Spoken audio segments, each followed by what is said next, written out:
buat teman-teman aja sebenarnya, ya. Memberi tafsir terhadap sikap orang lain, hanya akan memperkuat vonis dan judging kita kepada mereka. Sinyalnya Ustaz Dos hilang. Subhanallah. Ada lagi? Cukup sih, insya Allah. Nah, cukup. Cuma mungkin kurang dekat aja. Salah, Ustaz. Mungkin kurang dekat kamera. Ya, bukan. Oh, dimulai tidak apa-apa, sudah jam 4:09. Saya salah, saya kira ini mic. Ternyata mic-nya ada yang di sini. Astagfirullahaladzim. Bismillah. Punten ya teman-teman semua. Astagfirullahaladzim. Sore yang lucu sekali. Assalamualaikum warahmatullahi wabarakatuh. Waalaikumsalam. Alhamdulillah, salatu wassalamu ala rasulillah, amma ba'd. Dengan muqaddimah yang singkat, semoga tidak mengurangi keberkahan dari majelis kita pada sore hari ini. Alhamdulillah, puji syukur atas seluruh nikmat yang Allah berikan kepada kita semua. Salawat dan salam tercurah kepada uswah dan ketua kita Nabiullah Muhammad sallallahu alaihi wasallam. Teman-teman semua, sudah beberapa waktu kita tidak pernah berkumpul dan ngaji lagi karena berbagai kesibukan, tetapi kita tetap berkomunikasi intens dan berdiskusi kalau teman-teman mengikuti di grup, kemudian juga di Instagram kita. Teman-teman juga bisa mengisi kekosongan waktu ketika kita tidak ada kajian dengan melihat kanal YouTube kita ya, di KRM Official, juga di Nadif Halyani, channel dari Ustadz Muhammad Nadif Halyani. Di sana banyak kajian-kajian yang sudah kita upload sehingga teman-teman bisa pelajari semua. Nah, pada kesempatan sore hari ini kita mencoba untuk mengulik ya tentang satu fase dalam pendidikan anak. Fase kehidupan yang pasti semua anak melewatinya, yaitu fase sebagai akil balik. Ketika anak masuk dalam fase akil balik ini, tentu permasalahannya pun berbeda dengan fase sebelumnya. Fase sebelumnya sebagai bunga dan pelayan. Kalau kata Ibnu Jauzi, fase 0 tahun sampai usia 14 tahun atau usia akil balik. Nah, di usia akil balik ini, kita berharap teman-teman bahwa anak-anak kita kemandiriannya muncul. Tanggung jawabnya terhadap beban syariah itu kemudian sudah sempurna, muncul dalam dirinya. Tetapi kemudian faktanya kita dapati pada hari-hari ini anak-anak itu jauh dari kata sempurna, jauh dari kata mumpuni, mampu secara akal. Kalau bahasanya syariah itu adalah mumayyiz, sempurna akalnya. Di sisi yang lain, pada fase akil balik ini kita dapati juga satu fenomena, yaitu banyaknya permasalahan-permasalahan yang muncul di anak-anak usia ini. Kalau teman-teman mengikuti perkembangan atau berita akhir-akhir ini, banyak sekali kemudian terjadi kekerasan seksual misalkan, penyimpangan seksual, atau bullying yang berakhir dengan kekerasan yang berakhir dengan kematian di satu lembaga-lembaga pendidikan Islam bahkan. Nah, ini satu fenomena yang perlu kita lirik, ada apa sebenarnya dengan anak-anak kita ini. Nah, kita mencoba untuk membedahnya dengan sudut pandang yang bijak, dengan sudut pandang tanpa menyalahkan, sudut pandang Al-Quran dan Sunnah. Bersama guru kita Ustadz Muhammad Nadif Halyani, 1 jam ke depan kita mencoba untuk berdiskusi tentang hal ini, dan esok hari insya Allah hari Ahad sore jam 4 sore sampai jam 5 sore. Tanpa berpanjang kalam, mari kita buka kesempatan hari ini dengan sama-sama membaca kalimat basmalah. Bismillahirrahmanirrahim. Ustadz Nadif, karena kita terpotong waktunya dengan trouble tadi, mungkin tidak terlalu panjang, ada sekitar 30 menit untuk paparan pertama. Setelah itu kita mencoba diskusi dengan teman-teman yang lain. Semoga kepada Ustadz Nadif Halyani. Ya. Bismillahirrahmanirrahim. Assalamualaikum warahmatullahi wabarakatuh. Alhamdulillah wassalatu wassalamu ala Rasulillah wa ala alihi wa sahbihi wa mawalah. Rabbi shrah li sadri wa yassir li amri wahlul 'uqdatam min lisani yafqahu qawli. Subhanaka la 'ilma lana illa ma 'allamtana innaka antal 'alimul hakim. Alhamdulillah, ustaz-ustaz sekalian, ayah dan bunda yang dirahmati Allah. Semoga Allah senantiasa melimpahkan kebaikan untuk kita semua, rahmatnya, barokahnya. Semoga Allah bimbing anak-anak kita menuju kebaikan.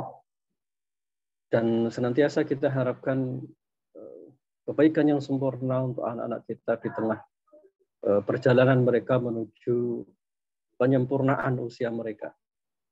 Saya menyebutnya penyempurnaan usia mereka, sebagaimana Allah sebutkan dalam surah Ar-Rum ayat ke-54. Surah Ar-Rum ayat ke-54. Bentar.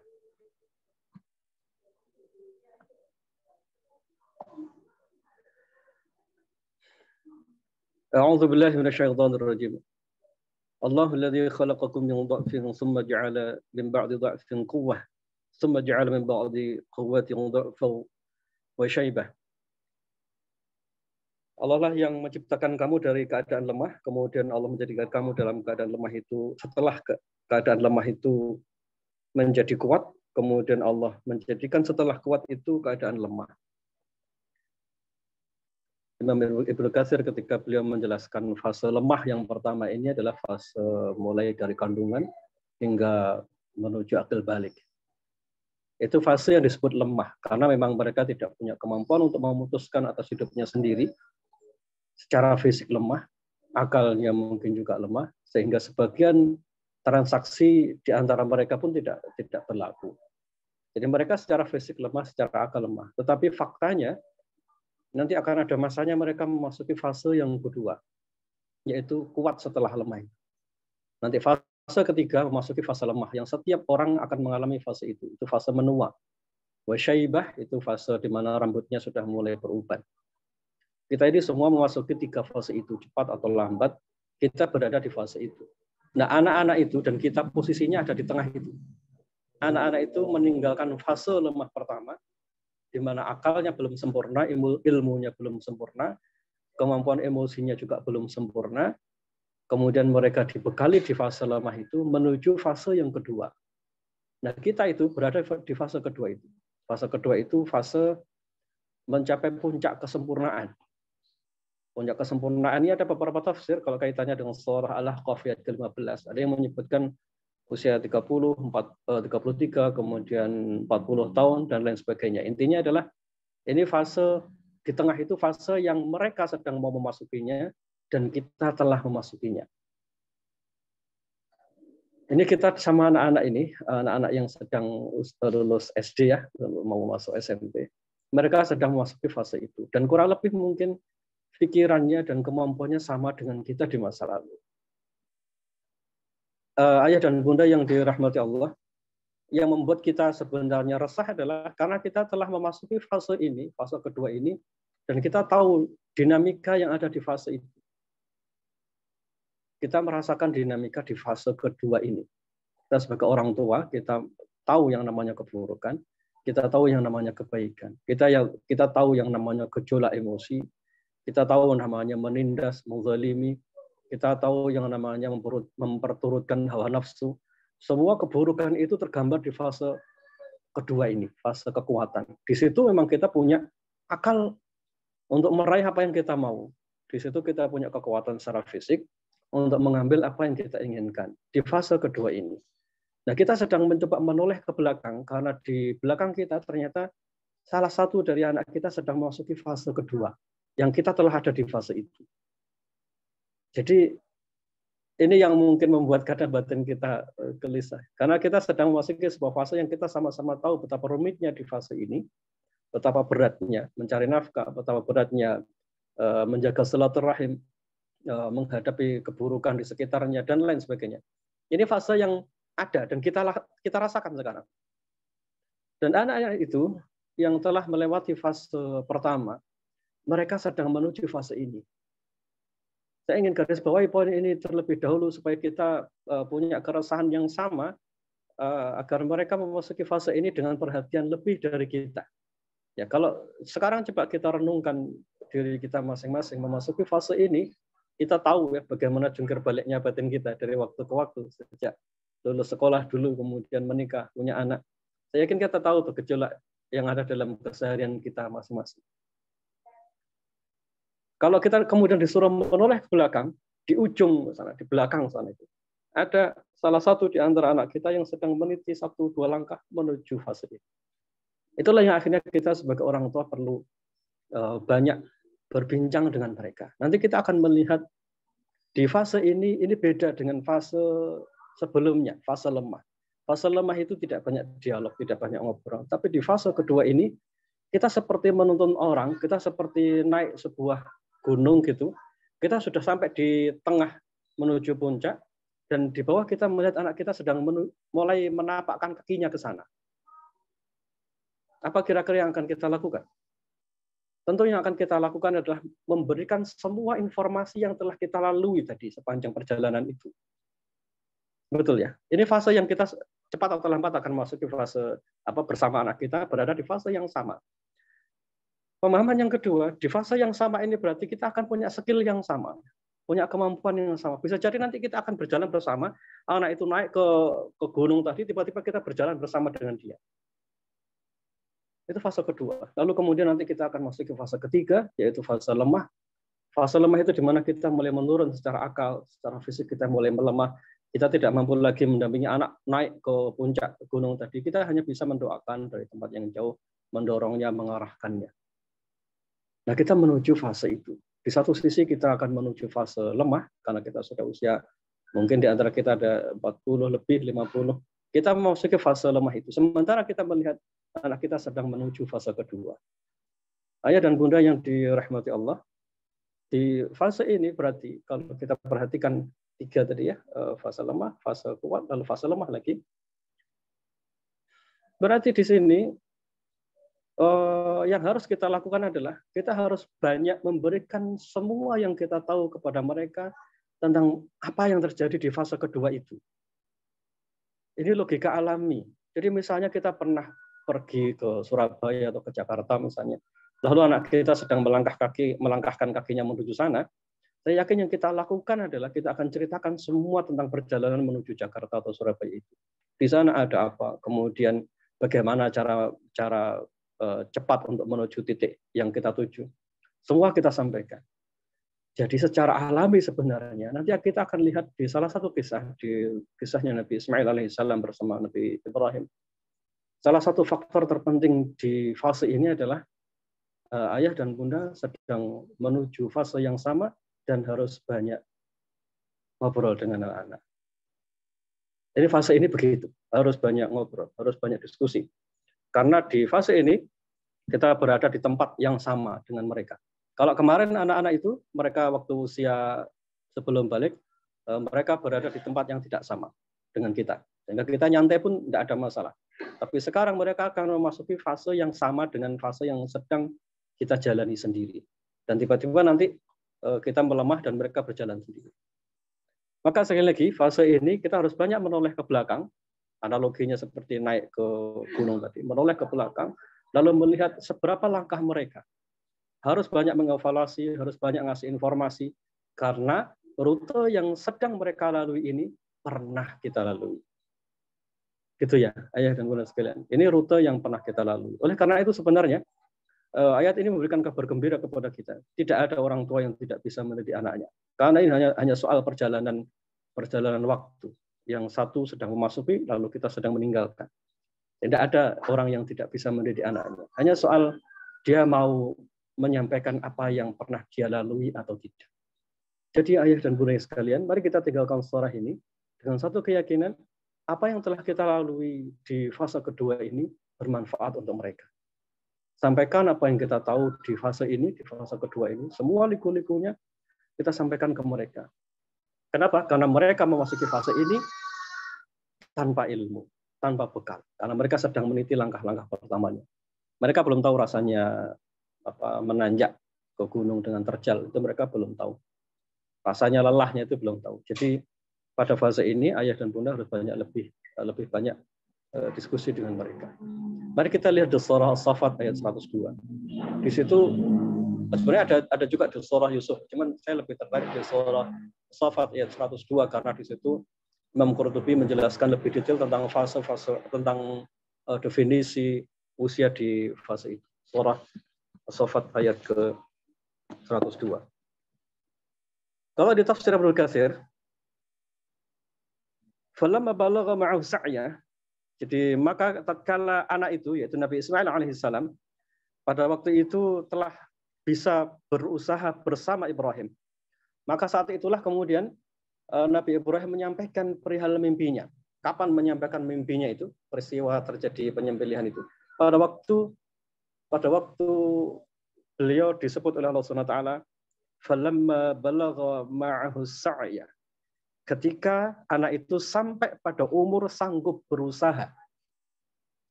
Imam Ibnu Katsir menyebutkan yang dimaksud dengan sanggup berusaha itu adalah ada dua. Yang pertama remaja, yang kedua dewasa.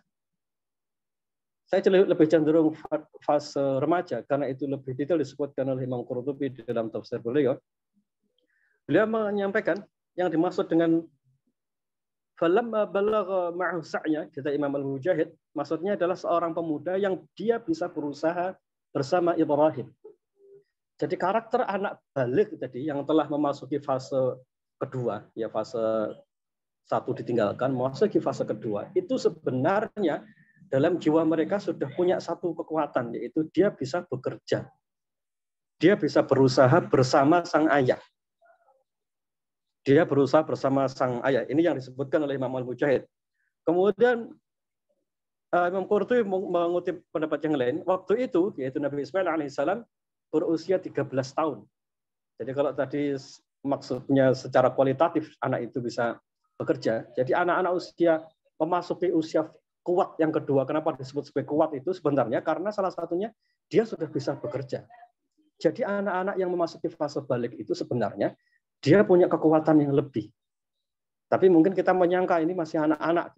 Padahal ketika anak sudah masuk usia SMP, mereka punya kemampuan untuk bekerja. Bekerja itu artinya dia punya kemampuan untuk mengurusi dirinya sendiri. Bahkan dia bisa dimanfaatkan dalam tanda kutip untuk membantu orang tuanya. Nah, Allah menyebutkan kalimat itu demikian. Falamma balagha ma'ahu sa'ya. Pada waktu anak ini memasuki usia di mana dia telah mampu berusaha bersama ayahnya. Jadi fase kedua kuat tadi itu adalah dia bisa berusaha. Nah, kemudian didetailkan oleh Al-Faraq, disebutkan oleh Imam Qurtubi, yang dimaksud di sini adalah Nabi Ismail alaihissalam itu sudah berumur 13 tahun. Ibnu Abbas beliau mengatakan yang dimaksud dengan fase usia ini adalah sudah bermimpi. Jadi maksudnya fase balik. Jadi ayat ini fase balik. Jadi peristiwa pengorbanan Nabi Ismail alaihissalam ini peristiwa ketika beliau memasuki usia balik. Qatadah kemudian menjelaskan yang dimaksud ini adalah dia sudah bisa berjalan bersama ayahnya. Masih ingat ya penjelasan di awal tadi bahwa fase kedua ini seperti seorang ayah atau kita yang sedang berjalan menuju puncak gunung, lalu anak itu sedang menyusul kita.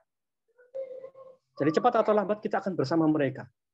Saya menangkap kesan yang mendalam pada kalimat ini, yaitu ada masanya nanti anak-anak di fase balik itu dia bisa berjalan bersama ayahnya atau ibunya, membangun mimpi bersama, membangun sebuah obsesi besar bersama.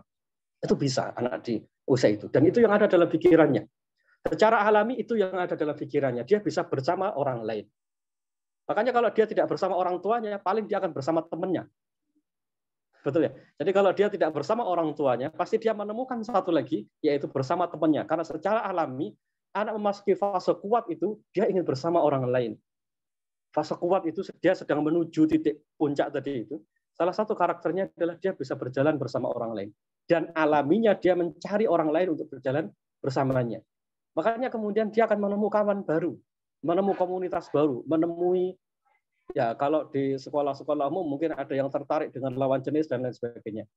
Jadi mulai menemukan orang lain yang akan berjalan bersamanya. Ini di usia berapa? 13 tahun. Jadi anak-anak remaja kita mulai punya pikiran semacam ini. Tapi ada yang menarik yang disampaikan oleh Al-Hasan dan Muqatil, dia mengatakan bahwa yang dimaksud dalam ayat ini adalah anak-anak itu memiliki usaha berpikir yang menjadi landasan hujah.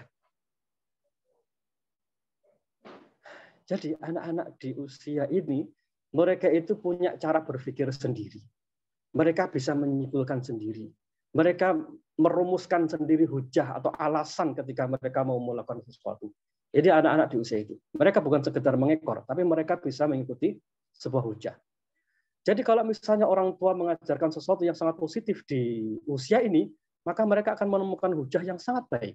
Tapi kalau orang tua tidak mengajarkannya, guru tidak mengajarkannya, ilmu itu menguap, dia pasti mendapatkan hujah dari tempat yang lain. Maksudnya jadi begini, secara umum anak-anak di usia ini mereka akan mencari amalnya sendiri. Sebagaimana orang tua tadi dalam perjalanan menuju puncak gunung tadi, orang tua sudah jalan tuh. Anak itu sedang melangkah dengan kakinya sendiri. Itulah anak di usia ini. Karena dia melangkah sendiri. Coba bayangkan anak-anak itu melangkah menuju gunung yang terjal. Apa yang dia lakukan? Dia akan cari cara untuk selamat menuju puncak itu dengan caranya sendiri. Nyari bekal sendiri. Memilah jalan yang mengenakkan dan tidak mengenakkan itu sendirian. Sementara kita menunggu di atas. Jadi yang disebutkan oleh Al-Hasan dan Muqatil ini luar biasa. Beliau menyampaikan anak-anak di usia ini mereka sudah punya cara berpikir sendiri. Ini yang repot, yang akhirnya menyebabkan anak itu menjadi jauh dengan orang tua. Ya, karena memang alaminya mereka punya cara berpikir sendiri. Kemudian kata Ibnu Zaid, beliau berkata, anak-anak pada usia ini mereka sudah punya kemampuan berusaha menyempurnakan ibadahnya. Ibnu Abbas menambahkan yaitu puasa dan salat.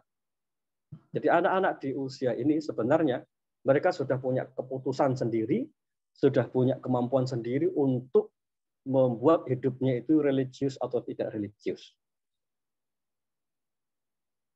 Jadi mereka sudah punya alasan untuk mencapai titik itu. Ayah dan bunda yang dirahmati Allah, pada ayat selanjutnya, pada potongan ayat selanjutnya, Nabi Ibrahim alaihissalam menyampaikan kepada Nabi Ismail, "Fanzur madza tara." Ketika beliau menyampaikan mimpi itu, beliau kemudian bertanya kepada Nabi Ismail alaihissalam. Beliau bertanya kepada Nabi Ismail, bagaimana menurut pendapatmu tentang mimpi yang aku ceritakan tadi?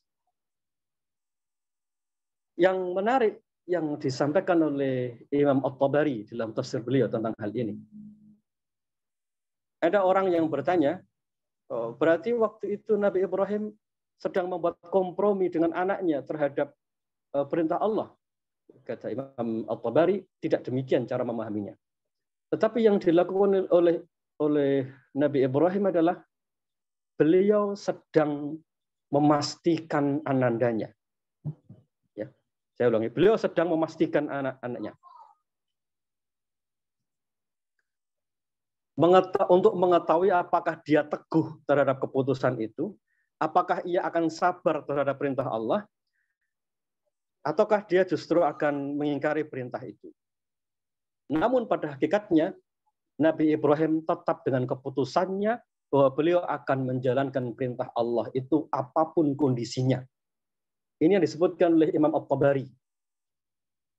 Jadi Nabi Ibrahim alaihissalam itu bukan sedang kompromi dengan anak. Nah, ayah mimpi, gimana menurut pendapatmu? Itu bukan sedang untuk berkompromi. Tetapi Nabi Ibrahim sebenarnya menurut Imam At-Tabari, beliau tetap dengan keputusannya akan menjalankan perintah itu. Tetapi beliau menyampaikan fangzur madza tara itu maksudnya adalah untuk memastikan apakah ada keteguhan dalam jiwa sang anak. Apakah ada kesabaran dalam jiwanya. Kalau Imam Ibnu Katsir beliau menjelaskan hal itu untuk meringankan tugasnya Nabi Ibrahim ketika beliau akan mengarahkan sang anak. Apa perhatian terpenting di sini? Ayah dan bunda yang dirahmati Allah, perintah Allah ini sesuatu yang pasti dan seandainya Nabi Ibrahim langsung menjalankan pun sebenarnya tidak ada masalah. Tetapi beliau ngajak ngobrol sang anak ini karena fase di anak ini fase kedua. Ya, fase kedua. Di mana di fase itu anak sedang belajar menuju kehidupannya sendiri. Dia memutuskan untuk hidupnya sendiri. Pendapatnya dihargai. Sebagaimana penjelasan Al-Hasan tadi, anak-anak di fase ini mereka bisa berpikir dengan hujah yang jelas.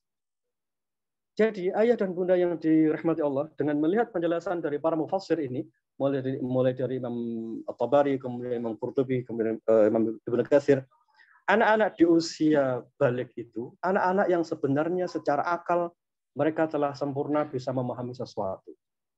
Mereka bisa dibangun komitmennya dengan baik. Mereka itu momen terbaik untuk mengokohkan pemahamannya, kesabarannya, tauhidnya, membuat keputusan dalam hidupnya.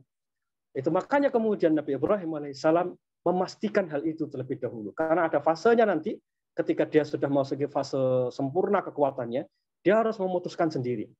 Tapi di fase awal ketika memasuki usia 13 tahun, orang tua perlu berdialog. Apakah anak ini mengambil keputusan dengan cara yang benar atau tidak? Garis bawahi poin ini, Bapak dan Ibu sekalian akan lihat kisah yang mirip dengan ini di surah Yusuf. Jadi Nabi Yakub alaihissalam itu berdialog dengan sang anak, meskipun beliau tahu. Beliau tidak mengambil alih. Dan di ayat yang ini di surah As-Saffat ini, Nabi Ibrahim alaihissalam berdialog dengan sang anak, bukan untuk mengkompromikan perintah Allah, tetapi untuk memastikan bahwa anak ini mengambil keputusan dengan cara yang benar. Kenapa perlu pendampingan? Karena dia di fase awal, fase kedua. Nah, ayah dan bunda yang dirahmati Allah, jadi kalau kita perhatikan demikian berarti, salah satu PR terbesar kita setelah ini, anak-anak menuju fase balik itu adalah memastikan dia berpikir dengan pikiran yang benar. Memutuskan dengan keputusan yang benar. Merasakan tauhid dengan cara yang benar. Memastikan dia punya kesabaran, keteguhan. Memastikan dia ngambil hal yang berat meskipun itu sulit baginya. Misalnya ketika dia harus salat, misalnya dia harus berpuasa, harus menjalankan dalam situasi sulit. Nah, keputusan-keputusan itu harus dia ambil. Dan orang tua tidak bisa mengabaikannya. Di fase ini, sekali lagi, orang tua harus memastikan bahwa dia mengambil keputusan dengan cara yang benar. Saya kira itu yang paling terlihat di bagian akhir di ayat ke-102 ini. Fanghur madza sarak. Lihatlah perhatikan bagaimana pendapatmu terhadap mimpi yang aku sampaikan tadi. Ayah dan bunda yang dirahmati Allah, ini akan menjadi problem bagi kita kalau kemudian kita menganggap bahwa anak di usia balik, memasuki usia balik itu sudah bebas, dia mau ngapain saja boleh. Itu kesalahan awal. Kenapa? Karena sebenarnya anak-anak di fase kedua, itu perlu pendampingan orang tua, perlu kepastian dari orang tua bahwa anak ini memutuskan dengan cara yang benar. Jadi ayah dan bunda yang sekalian dirahmati Allah, pada fase ini kita tidak bisa maksa, tidak bisa maksa. Kita hanya bisa mengarahkan, tapi keputusan kita tidak boleh berubah.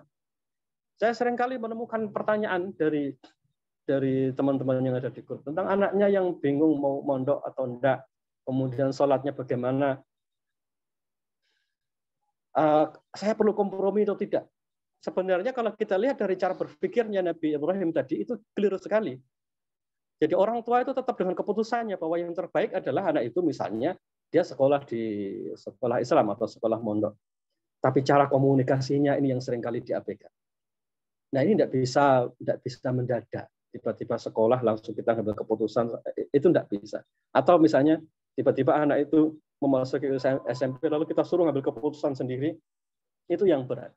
Kenapa? Karena mereka belum memiliki bekal akal dan ilmu.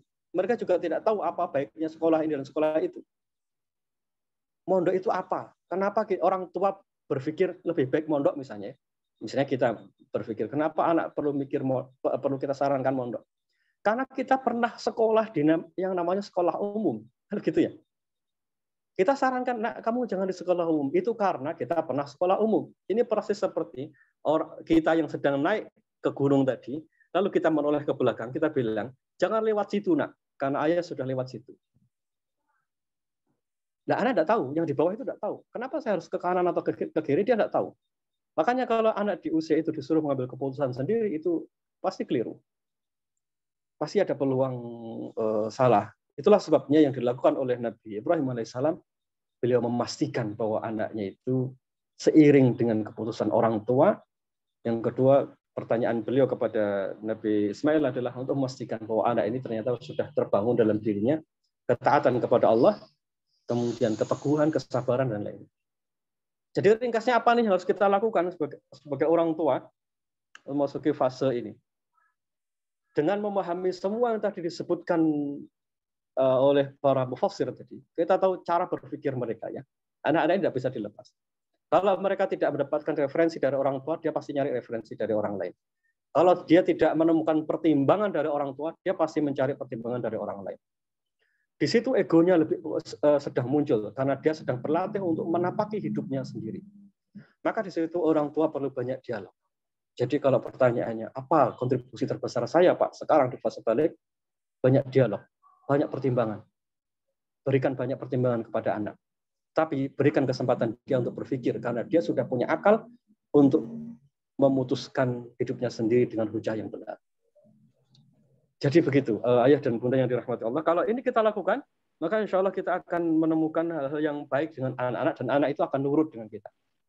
Ya, Bu, tidak boleh cuek dengan anak, tidak boleh cuek dengan keputusan-keputusan mereka. Ini fase terkritis. Karena mereka sedang belajar untuk memutuskan. Fase terkritisnya di sini. Dan orang tua perlu terlibat lebih banyak. Nah, ini dulu yang pernah saya lakukan dengan anak saya yang pertama waktu dia di pondok pertama mengalami bully dan macam-macam lah. Dia tidak puas dengan sekolah yang pertama lalu menginginkan untuk pindah. Yang saya lakukan waktu itu adalah diskusi. Nah, di sekolah yang lama itu begini, di sekolah yang baru itu begini. Terus Abi tidak ngelarang kalau kamu mau pindah, tidak ada masalah. Kalau kamu mau terus juga ada masalah, karena kamu yang akan jalan. Pertimbangkan baik-baik. Diskusi panjang waktu Ramadan, kemudian di 10 hari terakhir Ramadan, nah ayo istikharah 10 hari, nanti kamu yang memutuskan. Kalau memang mau lanjut, bismillah, insya Allah di sana juga baik. Kalau misalnya mau pindah juga silahkan. Dan alhamdulillah dengan cara berpikir begitu, dia akhirnya dalam masalah-masalah yang lain akhirnya minta pertimbangan kepada orang tua. Ayah dan bunda yang dirahmati Allah, salah satu hal yang mendasar kenapa pertimbangan orang tua tadi perlu diberikan kepada anak. Sekali lagi garis bawahi poin ini. Anak di fase balik tadi itu sedang berusaha untuk lepas dari orang tua. Itu fitrah alamiah mereka begitu. Jadi kalau orang tua sejak awal anak ini memasuki fase kedua orang tua sudah melepaskan, nanti betul-betul dia akan tidak terlalu mempertimbangkan masukan orang tua. Efeknya apa ya? Itu yang kita temui sekarang, sering cekcok dengan orang tua. Bikin masalah dengan orang tua, itu yang terjadi. Tapi kalau misalnya dari awal kita mendampingi anak mulai dari kelas, saran saya kalau anak-anak masih di usia SD, dampingi mulai dari usia kelas 5. Ajak dia untuk belajar mengambil keputusan. Kelas 5, kelas 6, mulai intens nanti di kelas 6. Nanti begitu masuk SMP, mudah-mudahan dia akan lebih ringan untuk dikendalikan. Itu ya, ayah dan bunda yang dirahmati Allah, itu sebagian yang ada di surah As-Saffat ayat 102. Yang disebutkan oleh Imam Qurtubi, Imam At-Tabari, dan Imam Ibnu Katsir. Wallahu a'lam. Alhamdulillah. Jazakallah khair atas paparnya Ustaz. Saya menganalogikan dengan analogi yang mungkin agak lucu. Misalkan begini Ustaz. Ada seorang bapak yang sudah naik gunung, katakan gunung gede ya. Dia sudah melewati gunung gede atau gunung Semeru lah, atau gunung Argopuro. Sudah sampai di puncaknya. Lalu dia tahu bahwa anaknya akan menyusul dan menyusuri gunung tersebut kan. Kan banyak jalurnya. Tapi banyak bapak yang sudah ada di puncak gunung, fasenya tidak mau turun untuk ngajari anaknya. Dia berada di puncaknya. Kan fasenya begitu. Kebanyakan dari bapak itu kemudian, iya, akhirnya sang anak itu tidak tahu harus bertanya kemana, sedangkan dia harus naik gunung ini gitu.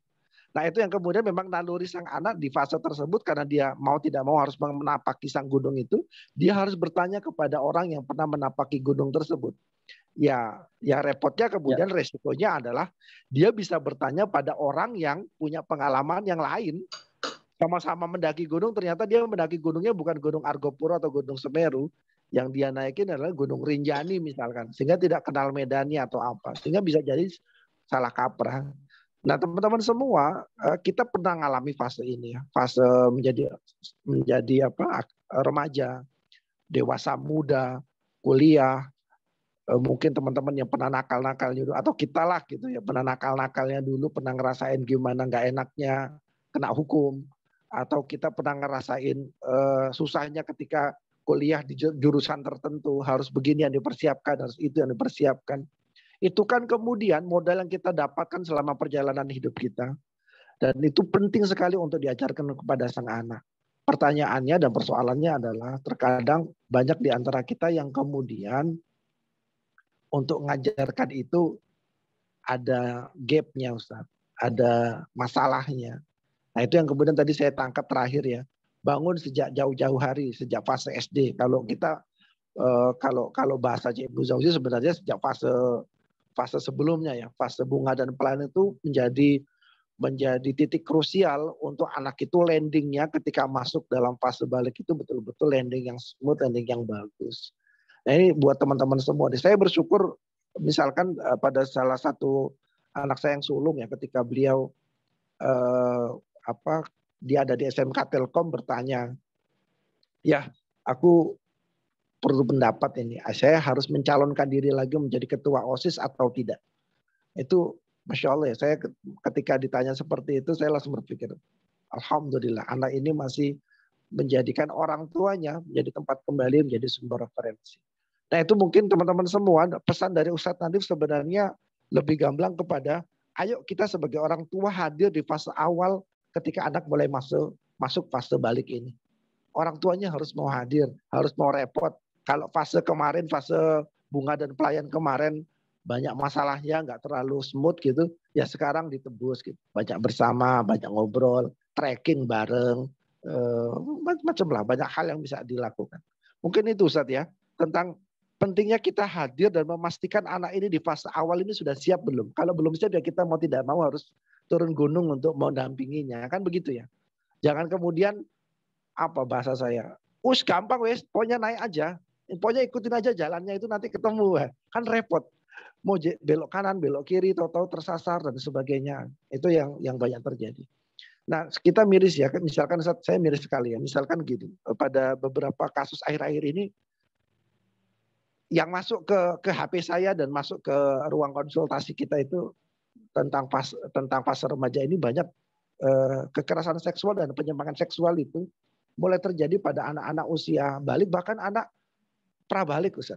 Fase-fase anak-anak usia 12 tahun, 10 tahun dekat. Na'udzubillah min dzalik.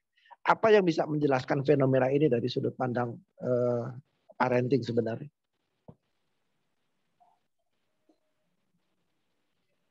Kalau itu terjadi pada anak-anak sebelum balik, ya, intuisi untuk dekat dengan lawan jenis itu memang sudah mulai muncul sejak dia di usia 7 tahun, bahkan kurang. Itu sebabnya kemudian Nabi SAW menyuruh kita memisahkan tidurnya anak laki-laki dan anak perempuan. Karena secara alami insting itu sudah mulai muncul tentang gender, tentang gender. Nah itu kalau tidak difahamkan, akhirnya dia akan berlebih-lebihan. Apalagi misalnya kalau orang tua permisif dengan hal semacam itu, tidak dipagari tentang aurat, pemahaman yang baik, akhirnya mereka akan melampiaskan dengan cara yang tidak benar. Kemudian tentang di usia balik terjadi kekerasan. Fase di mana mereka menuju kekuatan. Ini tadi di awal surah Rum ayat ke-54. Itu fase di mana mereka telah mulai menemukan kekuatan dirinya. Nah, apa yang perlu dilakukan di fase itu? Salah satunya kita perlu mengerti bahwa mereka punya kekuatan untuk mencelakai diri sendiri atau orang lain. Karena mereka sedang menuju fase sempurna. Maka kalau kita lihat di surah Yusuf, mudah-mudahan besok kita bisa diskusikan lebih lanjut ya. Di surah Yusuf itu Nabi Yakub alaihissalam mengajarkan pengendalian diri di awal fase usianya. Karena memang ini memasuki fase di mana dia sedang mulai tumbuh kekuatannya, akalnya, sementara dia belum bisa melihat secara gamblang resiko dari yang dia lakukan sebagaimana orang tua. Tapi fisiknya sudah memungkinkan untuk itu. Makanya akhirnya menyakiti, menzalimi orang lain, menindas orang lain karena kendali diri yang belum muncul. Di anak-anak fase balik itu salah satu sifat yang harus terbangun adalah kendali diri. Insya Allah mungkin besok ya. Pada hari ini kita akan fokuskan bahwa di fase awal fase kedua surah Ar-Rum ayat ke-54 tadi. 54. Awal fase kedua itu Anda tidak bisa didiamkan sendiri memasuki fasenya. Kenapa? Karena itu fase yang sudah kita tinggalkan dan kita tahu apa yang terjadi di fase itu. Makanya tadi saya sebut tidak mungkin orang tua tidak tahu cara untuk mendidik anak karena itu fase yang sama yang sedang dilalui bersama anaknya dan dia telah meninggalkan itu. Nah di fase ini jelas sekali cara dialog Nabi Yakub, cara dialog Nabi Ibrahim alaihissalam kepada anaknya. Jadi anak itu diajari untuk mengambil keputusan, orang tua memastikan bahwa keputusannya benar. memastikan bahwa anaknya telah terbangun tauhidnya dan lain sebagainya, itu di fase awal. Di awal fase kedua. Anak itu harus dipastikan bahwa dia bisa berusaha. Dia harus pastikan bahwa dia punya cara berpikir, punya hujah atas kesimpulannya. Jadi kalau misalnya dia bilang, pokoknya aku ikut-ikut aja mah sama teman, itu masalah. Karena anak di fase ini sebenarnya dia sudah mulai punya hujah atas tindakannya. Jadi yang perlu dilatih adalah, nah kalau kamu melakukan begini, akan begini, akan begini. Jadi dilatih untuk memunculkan hujah. Karena itu hal terpenting nanti yang bermanfaat untuk kehidupannya. Itu disebutkan oleh Al-Hasan dan Muqtatil tadi. Kemudian di fase ini, ini yang kita tidak boleh terlewatkan. Di fase ini, anak itu telah mandiri ibadahnya. Dia telah berusaha menyempurnakan ibadahnya sendiri. Ya, berarti sudah tidak disuruh-suruh lagi di fase usia ini. Nah, kalau dia tumbuh dengan cara demikian, maka dia nanti akan bisa mempengaruhi orang-orang sekitarnya dan tidak dipengaruhi oleh kawan-kawannya. Nah, itu cara sederhananya, ayah itu hadir, ibu itu hadir. Kita bilang, nah kamu harus sholat. Kalau di usia ini tidak begitu. Nah, sholat itu begini loh. Kenapa sholat itu penting? Argumentatif. Kemudian minta dia berpendapat tentang sholat itu. Kemudian, nah, kenapa dulu ayah pernah sekolah di umum, tapi sekarang ayah menyesal sekolah di umum karena tidak dibarengi dengan belajar agama. Kenapa begitu? Ceritakan itu. Cerita kita itu akan menjadi hujah baginya. Sekali lagi, anak di fase awal, fase kedua ini, mereka sedang belajar untuk membuat hujah yang banyak. Alasan yang banyak. Mereka sedang menyusun cara berpikir yang benar. Ini di awal-awal fase kedua. Jadi, ayo ibu dan bapak sering-sering ngobrol dengan anak-anak, dengan diskusi semacam itu. Nanti kamu setelah selesai SD mau kemana, nak? Kamu pengennya sekolah di mana? Itu sudah mulai harus dibangun. Gitu ya. Kalau semua harus dijalani gelundung, kata orang Jawa. Gelundung apa jaringku. Apa kata nanti, itu kasihan nanti. Mereka akan menapaki gunung tadi dengan kakinya sendiri tanpa informasi dari orang tuanya. Wallahu a'lam. Masya Allah. Jadi kita punya tugas berat sebenarnya memastikan anak itu memasuki fase awal itu dari balik itu dengan pikiran dan sikap yang benar. Kayak gitu ya. Teman-teman semua, Masya Allah ya, kita ini jadi orang tua itu ya udah ono rambung ya. Sampai saya cerita sedikit ya. Saya cerita sedikit di salah satu, tapi mungkin nanti diedit ya kalau mau ditampilkan supaya tidak bikin resah. Oh, nanti kamu mengedit kalimat ini. Tentang LGBT itu banyak di beberapa tempat. Termasuk tempo hari saya dapati pula di sekolahnya anak saya. Sampai akhirnya dikeluarkan. Lalu saya ajak ngobrol tentang hal itu. Saya minta pendapat dia. Kamu ngerti nak LGBT itu apa? Terus kenapa mereka begitu? Nah, dia bisa cerita gitu. Terus akhirnya alhamdulillah dia juga tahu bahwa itu salah. Dia mau menjauhi. Terus akhirnya saya terkesi lagi. Nah, yang begitu kamu harus tahu yang benar mana, yang salah mana. Kalau sudah hal begitu, kamu harus tegas. Yang benar ya katakan benar, yang salah katakan salah. Jangan dituruti. Jadi rupanya dia bisa berpikir pula, gitu ya. Bisa berpikir, bisa menimbang. Tapi cara ngomongnya begitu. Jadi diminta pendapatnya tentang apa yang terjadi. Nah, permasalahan kalau dia sudah bisa berpikir dengan benar tadi, maka masuklah seperti pendapatnya Al-Hasan tadi, bahwa anak ini mulai punya konstruksi berpikir, dia punya hujah, dia punya alasan. Nah, kalau orang sudah punya konstruksi berpikir, punya hujah, maka dia bisa meninggalkan hal yang buruk itu dengan lebih mudah. Gitu ya. Nah, ini yang mungkin kita mungkin selipnya di situ. Coba nanti pesan saya ya, Bapak Ibu sekalian, ngobrol dengan anak-anak tentang hal-hal begitu, nggak usah takut. Ngobrol tentang masa depan mereka, ajak latih untuk mereka melihat dirinya sendiri. Itu yang pokok ya. Nanti setelah mereka bisa melihat dirinya, nanti ke depan saya pengen begini Bu, saya mau kuliah di sini, mau sekolah di sini. Ketika dia mulai punya cara berpikir begitu, tambahkan dengan nilai. Nilai itu apa misalnya? Nah, kalau kamu pengen masuk di fakultas ini, di kampus ini, kamu nanti akan ketemu dengan orang-orang yang demikian. Apa yang bisa merusak cita-citamu itu jauhi. Misalnya ketemu dengan orang yang suka menghabiskan waktu dengan game atau yang lainnya. Itu masukkan pelan-pelan. Itu hanya bisa kita masukkan kalau sejak awal kita biasa dialog dengan mereka. Makanya, Masya Allah, yang digambarkan oleh Allah SWT dalam surah Safat ini adalah fragmen dialognya Nabi Ibrahim alaihissalam bersama Nabi Ismail. Fragmen dialognya itu yang lebih kental, lebih nampak dalam peristiwa ini. Itu ya, semoga Allah berkahi keluarga kita semua. Amin. Kita buka dialog dengan teman-teman yang ingin berdiskusi, silakan raise your hand, angkat tangannya, kemudian nyalakan audionya, nanti kita diskusi secara langsung lewat audio. Dipersilahkan. Ini boleh juga diskusi para guru loh ya. Para guru kan banyak ketemu kasus di sekolah, di dunia pendidikannya. Mungkin bisa kita ambil sudut pandang dari Ustadz tadi tentang perkara tersebut. Dipersilakan ya, kita buka untuk 2 orang pertanyaan. 10 menit deh. 15 menitnya nggak apa-apa. Nggak ada? Oh ada tadi. Ada nggak? Ada chat di dalam ini, apa maksudnya? Anak sempat tanya, kenapa Umi sama Abi dulu nggak mondok? Iya, Le. Ustadz, apakah adar kamu, Mbak? Silakan yang ingin bertanya, dipersilakan kepada teman-teman. Mbak Tuti Nur Hayati, silakan diaktifkan audionya.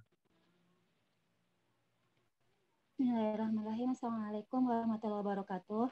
Waalaikumsalam warahmatullahi wabarakatuh. Ibu tinggal di mana? Ustadz Taufan, saya off kamera ya. Saya tinggalnya di Cibubur. Ya, silakan Ibu. Ini kan tadi kalau saya dengarkan gitu ya, contohnya itu fase ini lebih kepada banyak anak laki-laki sepertinya. Lalu bagaimana dengan anak perempuan gitu ya? Anak perempuan itu kan saya punya kan anak perempuan dan kebetulan tadi kan dibilang ada fase lemah, fase kuat, terus lemah lagi gitu. Nah, terus di masa, anak saya ini umurnya yang 10 tahun lah, udah mulai kan, dia sudah mulai memasuki masa ini gitu kan. Memasuki masa ini dan saya berasa kalau beda gitu ya zaman dulu sama zaman sekarang. Kalau dulu itu kita dengan mudah mungkin dikasih taunya sama orang tua atau barangkali dengan lingkungannya sendiri, itu kan mempengaruhi pola pikir mereka dan masa-masa ini. Kalau zaman dulu dengan tidak banyaknya teknologi, mungkin hanya dengan baca buku atau misalnya atau apapun lebih mudah diarahkan. Nah, kalau sekarang Ustadz gitu ya, mereka banyak nih panduannya gitu kan, ada internet, ada pokoknya media sosial ini membantu mereka, membuat mereka jadi banyak pilihan. Walaupun orang tua di sini adalah sesuatu yang harus sebagai pemeran utama. Nah, pada masa ini saya ngerasain banget ya anak saya yang perempuan udah mulai ya itu tadi kalau masa-masa pas ini kan yang melawan dan segala macam gitu kan ya. Walaupun kita dari awal saya sendiri dari awal sudah memberikan penjelasan seperti masanya sholat atau tugas sekolah nih kan dari dulu saya sudah membimbing, tapi karena memang kebanyakan itu pendidikan itu larinya di saya ya bukan di ayah. Kalau saya tadi dengarkan Ustadz itu untuk akidah itu sebaiknya di ayah gitu, tapi ya walau a'lam mungkin lebih Ustadz gitu. Dan saya merasakan sekali ketika memang harus ayah sebenarnya, dan ini ketika sama ibu gitu banyak ngelawannya. Terus kalau sama ayah mereka rada takut sedikit gitu. Ada kan ini berarti ada peran orang tua double seperti Ustadz tadi bilang. Tapi kalau yang kebanyakan lebih berperan ibu itu ibunya bagaimana Ustadz? Terus menghadapi anak yang seperti ini gitu kan, ini kan fase awal yang seperti ini sangat berat, benar sangat berat. Ustadz kita juga sangat berat. Saya ngerasain sendiri walaupun mereka ya antara masih suka bermain, masih antara tanggung jawab dan segala macam gitu Ustadz. Itu gimana bagi kami para ibu nih gitu kan, kadang mereka yang multi talenta, kadang menjadi seorang pekerja, kadang seorang jadi ibu, kadang mau segala-galanya gitu, sementara peran ayah ini sangat kurang. Nah itu bagaimana Ustadz gitu? Oke, ditangkap aja Ustadz ya, jelas insya Allah tentang ya ketangkaplah insya Allah yang dimaksud ya. Oke, ya dipersilakan Ustadz. Makasih Bu Tuti. Ya insya Allah paham yang dimaksudkan.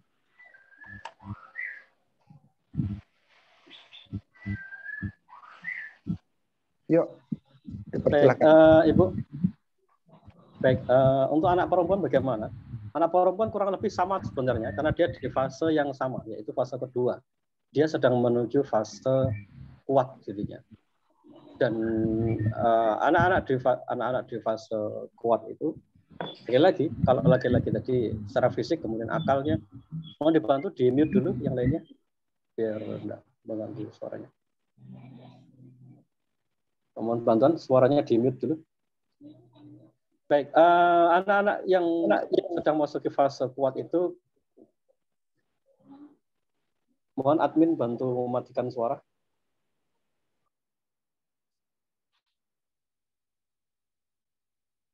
Baik, anak-anak di fase itu kurang lebih sama ya. Kurang lebih sama itu karena mereka sedang masuk ke fase yang kedua. Fase kedua itu sama, baik laki-laki maupun perempuan. Hanya mungkin bedanya adalah kalau laki-laki tadi di fase itu, dia cenderung lebih, akalnya lebih dominan, kemudian kekuatan fisiknya lebih dominan. Tetapi sebenarnya anak perempuan pun juga sama di fase itu. Fase itu tidak jauh berbeda. Karena itu pula yang dilakukan oleh Hannah dan Imran waktu beliau masih punya anak, ya, yaitu Maryam. Ketika beliau ini masuk ke fase usia kecil, kemudian beliau dititipkan kepada sang guru yang sangat mereka percaya, yaitu Nabi Zakaria alaihissalam. Jadi bagaimana mengatasi anak-anak masuk ke fase balik untuk anak perempuan? Kalau tadi usia 10 tahun, itu waktu terbaik untuk sekarang mulai ngobrol. Mulai ngobrol pertama tentang aurat, tentang gender, tentang taharah, tentang tauhid. Itu sekarang waktunya. Jangan nunggu nanti ketika dia SMP. Ketika dia sudah mulai usia 9-10 tahun itu sudah dimulai, karena anak-anak kadang di usia itu sudah ada yang 6 bulan. Jadi mulai ngobrol. Lalu kemudian bagaimana peran orang tua, ayahnya misalnya tidak muncul? Tidak apa-apa, karena ini kan anak perempuan. Kalau khususnya fikih tadi, itu yang lebih pas menjelaskan justru ibu. Tapi tentang kendali diri, kemudian menghadapi bahaya, itu sebenarnya memang lebih pas ayahnya. Tetapi ibu pun bisa memerankan itu. Ceritakan apa yang terjadi pada anak usia balik yang akan dia lalui nanti. Apa Pak yang harus saya bicarakan? Ibu pasti tahu lah, anak yang memasuki fase balik itu apa yang terjadi. Ada laki-laki yang mendekat, kemudian mulai fokus perhatian ke pelajaran tergantikan karena suka dengan lawan jenis. Kemudian waktu yang mereka pakai selama ini lebih banyak ke YouTube. Itu yang nampak di depan mata kita. Jadi apakah kita tidak bisa meluruskannya? Sebenarnya bisa. Kita secara alami, intuisi kita pasti jalan. Misalnya begini, kita pakai analogi yang tadi ya, kita naik gunung gitu, 10 tahun yang lalu. Lalu hari ini kita mau naik gunung itu, gunung yang sama, tapi ternyata rutenya berubah. Kira-kira kita tahu enggak apa yang harus dilakukan? Tahu, karena kita pernah di situ. Walaupun rutenya berbeda. Dan kita pasti bisa mendrive, mengarahkan anak kita yang sedang jalan bersama kita. Jadi tidak ada masalah sebenarnya dengan YouTube yang banyak, kemudian tontonan yang tidak baik, teman yang tidak baik. Itu tidak masalah. Justru sekarang saya bersyukur sekali ketika Ibu tadi bisa melihat dengan jelas itu pengaruh-pengaruh besar ya pada anak saya, Pak. Karena pertemanannya, karena waktu dipakai untuk YouTube dia menjadi berani ke orang tua. Itu berarti Ibu sudah bisa mengenali di mana penyebabnya. Dan itu malah alhamdulillah. Yang repot adalah kalau orang tua tidak tahu penyebabnya. Jadi apa yang harus dilakukan? Kita sudah bisa melihat itu dengan sangat jelas. YouTube itu mempengaruhi pikiran mereka. Kemudian pertemanan mempengaruhi pikiran mereka. Berarti yang perlu diajarkan adalah cara memfilter itu semua. Karena target tadi yang disampaikan oleh Allah SWT, yang disampaikan oleh Imam Qurtubi ya dalam kisahnya Nabi Ismail dan Nabi Ibrahim. Nabi Ibrahim itu memastikan bahwa keteguhan itu ada dalam dirinya, dalam diri Nabi Ismail. Kemudian kesabarannya sudah ada dalam diri Nabi Ismail. Nah, yang perlu kita lakukan sama. Apakah dia bisa memfilter dengan semua yang dia lihat itu? Sekarang ini tidak mungkin kita menghalangi anak-anak dari media, tidak mungkin. Karena zamannya mereka begitu. Yang perlu kita lakukan adalah memastikan bahwa mereka punya filter itu. Jadi nanti dialognya apa? Dialognya bukan lagi, nak jangan lihat YouTube, nak jangan lagi main medsos. Karena itu tidak mungkin. Yang perlu kita lakukan adalah, nak apa pendapatmu tentang apa yang kamu lihat itu? Apa penilaianmu tentang orang-orang yang ngobrol sembarangan di chat yang kayak begitu? Apa pendapatmu? Nak kamu senang yang begitu? Nak apa komentarmu kalau ada orang ngomong dengan cara yang tidak baik dan seterusnya? Jadi yang perlu kita lakukan adalah apa yang dilakukan oleh Nabi Ibrahim alaihissalam, memastikan bahwa dalam diri Nabi Ismail ada kesabaran dan keteguhan untuk menjalankan perintah Allah. Itu yang perlu kita lakukan sebelum anak nanti memasuki usia baliknya, atau dia di fase awal-awal menuju baliknya. Memastikan dia sudah punya cara berpikir yang benar. Ini siapa yang bisa menghandle? Justru kadang ibu itu lebih peka terhadap informasi-informasi begitu. Ayah itu kadang terlalu fokus dengan kerja sehingga dia tidak melihat kalau temannya sedang membuli, dia di sekolah sedang banyak masalah, itu kadang ayah malah abai. Justru yang kadang peka itu ibunya. Jadi malah tidak ada masalah itu. Jadi tidak usah menuntut suami berlebihan, kalau memang beliau kesulitan tidak apa-apa, tapi diajak ngobrol ya. Ini tujuan kita ke depan untuk anak ini demikian. Nah nanti ketika misalnya kita lihat anak itu melawan, ketika dia komunikasi nadanya tinggi, itu jangan dibiarkan. Karena dia memasuki fase balik itu, artinya salah satunya adalah dia harus mampu mengendalikan diri dalam ucapan. Kalau dia tidak bisa mengendalikan diri dengan orang tuanya, dia akan jauh lebih tidak bisa mengendalikan diri dengan temannya. Kalau dengan ibunya dia bisa mengumpat, dengan ayahnya bisa mengumpat, mungkin dengan orang lain dia akan jauh lebih mudah. Nah kalau anak sudah kita dapati sekali, dua kali kalimatnya negatif begitu, jangan diem, tapi juga jangan meledak. Jadi apa yang harus saya lakukan? Segera bikin kesimpulan begini. Jadi misalnya anak ini tiba-tiba ngomongnya kotor gitu. Disuruh ngomongnya jelek, kita nyuruh A, dia ngomong B sambil ngumpat-ngumpat gitu. Segera berpikir berarti anak ini telah mendapatkan informasi tentang cara bersikap. Berhenti di situ dulu, nanti diam saja, santai, rileks. Begitu selesai sholat maghrib, begitu menjelang tidur, ajak ngobrol. Ngobrolnya apa? Ceritakan tentang kita dulu kepada orang tua kita. Karena anak ini, sekali lagi, anak di fase ini, dia sedang menggunakan logikanya, sedang membangun konstruksi berpikir, lalu sedang mengumpulkan hujah. Jadi cara ngomongnya begini. Nah, dulu ayah sama ibu ini punya orang tua yang kerjanya di militer, TNI. Kerasnya luar biasa. Nah. Waktu itu ayah disuruh begini, ibu disuruh begitu. Ceritakan tentang bagaimana cara kita bersikap terhadap keburukan mereka, lalu kita menyikapi dengan cara yang baik. Lalu kasih alasan. Garis bawahi poin ini, kasih alasan.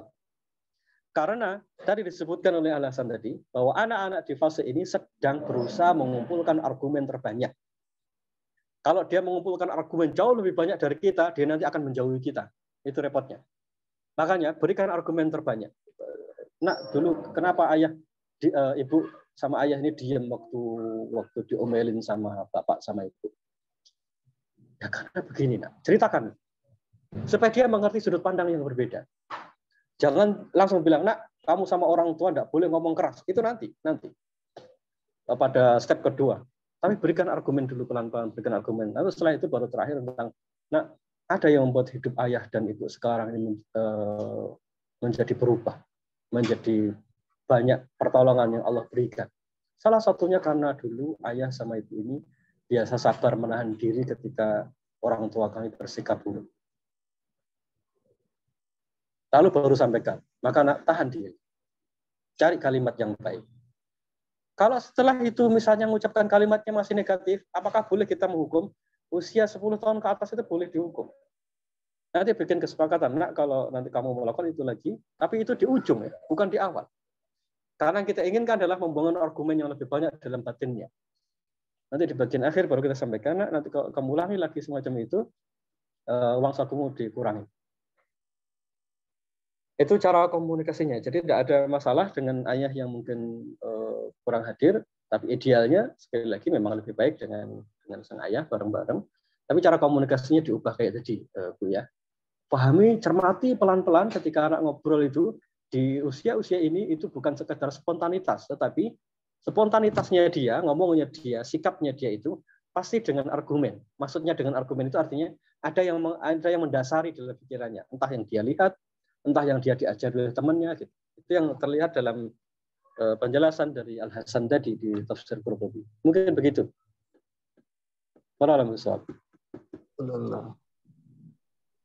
Baik, yang sempurna memang teori komunikasinya Luqman Al-Hakim, Ustaz ya.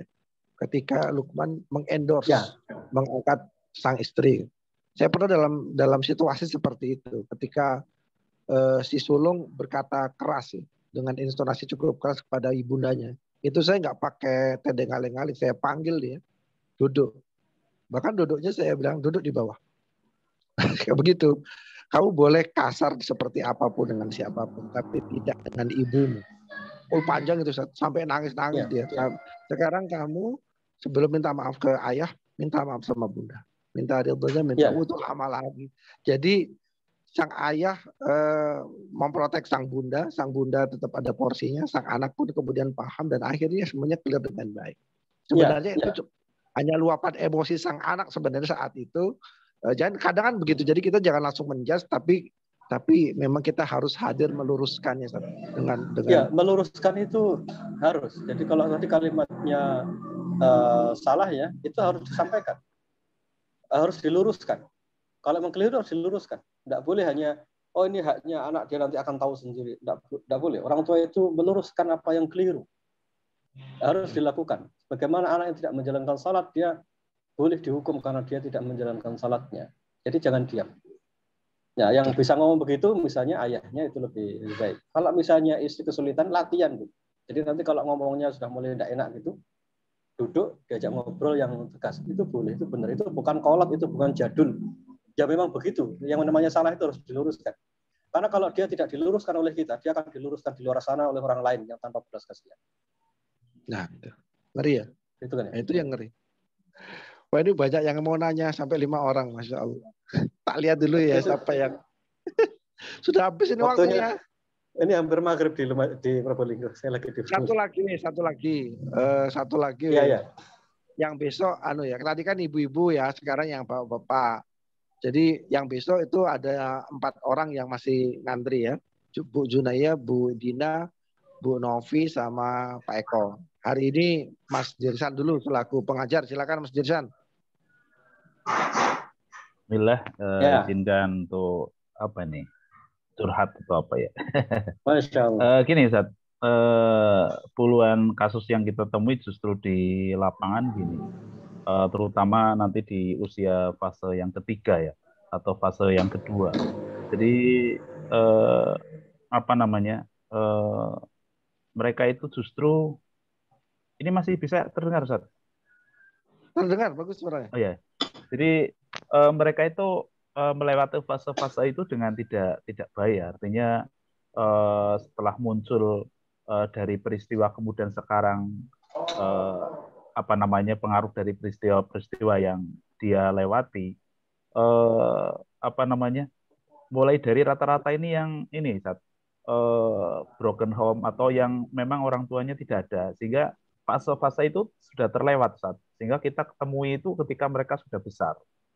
Sehingga besar pun kita kesulitan karena kan misalkan kita ada beberapa kasus gitu ya, kemudian terutama yang sudah mencapai dewasa gitu ya, harus didampingi dengan yang intens ya, butuh pendampingan ya, karena di usia 18 atau 20 ke atas itu butuh pendampingan misalkan mau untuk ke arah ya mendekati sempurna lah, untuk akalnya. Ini gimana Ustaz ketika mereka memang fase-fase itu sudah terlewat, kemudian mereka pun bahkan ketika kita tanyakan mulai dari usia yang SD, SMP, SMA itu mereka hidup misal ada yang di panti asuhan ataupun ada yang memang dengan keluarga, tapi keluarga hanya sebatas Ustaz, hanya sebatas memberikan biaya saja. Jadi artinya memang tidak peduli gitu. Mungkin itu, Ustaz. Oke, ditangkap poinnya. Ketika fase itu, fase-fase sebelumnya tidak terlewati dengan baik, lalu hadir di fase yang saat ini. Saya boleh nambahkan pertanyaan mungkin lebih tajam begini. Bagaimana jika fase-fase sebelumnya terlewati dengan tidak baik, mungkinkah di fase balik dan setelahnya mereka tetap menjadi hamba Allah yang sempurna? Akal dan semuanya. Nah, gitu, Ustaz. Baik, fase yang sedang kita masuk itu fase lemah.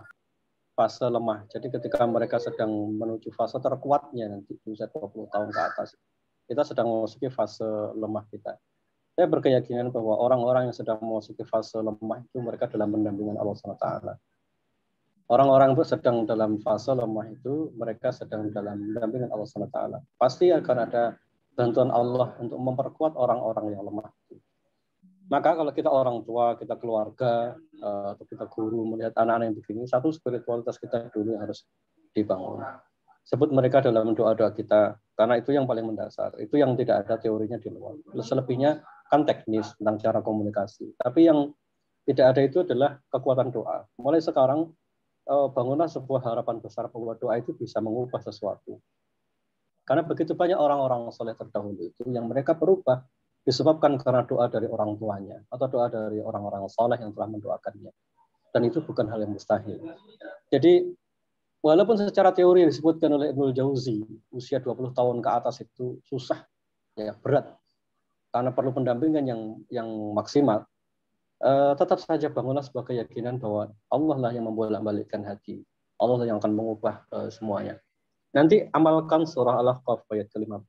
Rabbi auzi'ni an ashkura ni'mataka allati an'amta 'alayya, dan seterusnya, kemudian sampai fokus di wa aslih li fi dzurriyyati, ya Allah perbaikilah urusan-urusan yang terkait dengan keturunan saya. Nanti diulang-ulang doa itu.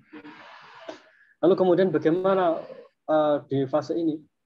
Nanti itu tadi yang pokoknya secara spiritual. Kemudian yang kedua, bagaimana cara komunikasi, cara memperlakukannya. Carilah pertimbangan. Satu buat prioritas ya, buat prioritas. Resiko dari apa yang kita lakukan kepada mereka harus cermat. Ya, resiko dari yang kita lakukan pada mereka di anak-anak usia selepas SMA itu lebih besar dibandingkan dengan anak-anak yang fase awal, fase lemah. Karena mereka di fase puncaknya. Kalau mereka ini dinasihati, mereka tidak mau, mereka bisa lari dan mereka bisa keluar dari rumah. Pertimbangkan baik-baik tentang hal itu. Hadirnya mereka di rumah kita dengan semua kesalahannya, kadang itu lebih baik. Walaupun kita nahan perasaan tidak nyaman, dibandingkan dengan sikap keras kita menyebabkan mereka lari dari rumah kita. Karena kalau mereka lari dari rumah kita tidak akan menemukan jalan keluar untuk menasihatinya. Jadi apa yang harus dilakukan kalau fase tadi terlewat? Sempurnakan ikhtiar melipat gandakan doa. Jadi berdoa kepada Allah, mohon pertolongan kepada Allah, berdoa kepada Allah. Lalu setelah itu bimbinglah mereka pelan-pelan, diajak ngobrol pelan-pelan. Perannya harus muncul, diajak ngobrol. Karena memang ya posisinya harus begitu, harus dilakukan. Ya itu tarik ulurnya. Sampai kapan Pak? Saya tidak bisa memastikan karena fase ini lebih berat. Karena itu disebutkan oleh Ibnul Jauzi. Yang ada hanyalah kita harus punya keyakinan bahwa kesabaran orang tua, kesabaran kita berikhtiar untuk mengajaknya kepada kebaikan, insya Allah itu akan menjauhkannya dari keburukan. Yang berikutnya, pahami satu hal, di tengah semua kekeliruannya itu, pastikan mereka tidak melakukan hal-hal yang melanggar agama terlebih dahulu. Misalnya, kalau keras ke orang tua, susah dinasihati, sementara biarkan. Yang penting mereka tidak mencuri, tidak berzina, tidak meninggalkan salat, kemudian dan seterusnya, tidak melakukan hal-hal yang sifatnya haram dan dosa-dosa besar. Kalau mereka meninggalkan dosa-dosa besar, alhamdulillah. Fokuskan mereka untuk membangun lagi amal ibadah yaumiyahnya, salatnya, puasanya. Bangun saja itu dulu, tidak usah banyak ngomong dulu. Misalnya kalau mereka sudah salat 5 waktu, fokus saja salat 5 waktu dulu. Nanti kalau salat 5 waktu sudah, ajak bangun malam. Kalau itu susah, ajak puasa sunnah. Jadi arahkan ke hal yang positif itu, karena hal yang positif itu akan menghapuskan hal yang negatif. Ya, kita yang harus berubah, kita harus ngalah, kita harus lebih banyak mendekati anak di fase ini. Ya memang lebih berat, tapi ya memang begitu karena fasenya sudah terlewatkan. Maka bagi kita yang fasenya belum terlewatkan, anak-anak masih usia di bawah usia balik, jangan sampai terlewat. Itu yang harus dilakukan. Tapi insya Allah mudah-mudahan bisa. Karena sebagian orang-orang saleh terdahulu, mereka juga mendapatkan hidayah ketika mereka sudah fase dewasa. Ya gimana? Bismillah, ikhtiar saja bisa kita lakukan. Tidak perlu terlalu rumit. Bagaimana cara menasihati? Tidak usah. Bismillah saja. Karena kita juga tidak tahu. Bisa jadi ujung kebaikannya adalah ketika di ujung usianya. Yang jelas kebaikan yang kita lakukan tidak akan pernah sia-sia. Misalnya anak ini susah dinasihati, tidak apa-apa. Berikan dia rezeki yang paling bersih. Pilihkan rezeki yang paling bersih. Itu insya Allah bermanfaat. Kemudian setiap hari keluarkan sedekah. Kemudian setiap kali sujud sebut namanya, doakan khusus untuk dia. Lakukan itu terus, lakukan hal-hal yang sifatnya spiritual itu. Insya Allah akan berpengaruh ke mereka. Itu ya, tidak usah berkecil hati. Insya Allah mudah-mudahan Allah berikan kebaikan untuk Ananda. Bismillah. Alhamdulillah. Sudah azan maghrib kan di sana, Ustaz? Oke, Mas Dirsan ya. Mas Dirsan ya. Saya rasa nggak terlalu puas dengan jawabannya. Terlihat dari wajahnya antum tuh tidak terlalu puas sebenarnya. Tapi karena keterbatasan waktu juga, nanti dalam waktu kesempatan kita diskusi lebih panjang lebar lagi. Karena yang disampaikan oleh Ustaz Dirsan ini salah satunya bukan tentang anak biologis ya, tapi anak didik ya. Karena beliau salah satu pengajar di lembaga pendidikan Islam di daerah Purbalingga. Ini kan menjadi jauh lebih ruwet dan tantangan tersendiri untuk para pendidik ketika para guru itu mendapati anak-anak itu sebagai peserta didiknya hadir dengan permasalahan dari fase-fase sebelumnya yang terlewatkan gitu. Tetapi ya itulah faktanya hari ini begitu ya. Dunia pendidikan kita seperti itu dan selalu ada jalan keluar insya Allah. Saya teringat bahwa ketika Fudail bin Iyad kalau tidak salah berdoa ya Allah didiklah ia untukku begitu ya. Bahwa doa itu menjadi kunci luar biasa dalam pendidikan dalam Islam ini insya Allah. Teman-teman saling mendoakan, doakan anak saya, doakan Ustaz anak Nadif, juga kami juga insya Allah mendoakan teman-teman. Sering aktif di grup, karena beberapa yang aktif di grup itu insya Allah disebutlah dalam doa dan munajatnya kita ini insya Allah. Tapi kalau yang nggak kenal gimana? Ada yang kenal saya sebut, saya keingetan nih sama ini. Ada salah satu, kita mohon doa juga ya, salah satu teman kita di Kalimantan yang baru menjalani salah satu proses terapi karena didiagnosa menderita kanker. Semoga Allah mudahkan dan hadir dalam doa-doa kita semuanya. Jazakallah khair untuk semuanya, jazakumullah khair untuk kehadirannya, juga untuk Ustaz Nadif karena sudah berkenan untuk memberikan materinya Pak panjang lebar untuk sesi pertama ini. Sesi kedua besok kita juga hadir jam 4 sore ya teman-teman semua. Diupayakan hadir. Yang tadi bertanya jangan gak hadir. Pak Eko, Mbak Novi, Mbak Dian atau Dina, kemudian Mbak Junaya juga hadir besok sore insya Allah. Saya mohon maaf atas segala kekurangan. Hadanallahu wa iyyakum ajmain. Kita tutup dengan doa kafaratul majlis. Subhanakallahumma bihamdika asyhadu an la ilaha illa anta astaghfiruka wa atubu ilaik. Sampai ketemu esok hari. Assalamualaikum warahmatullahi wabarakatuh.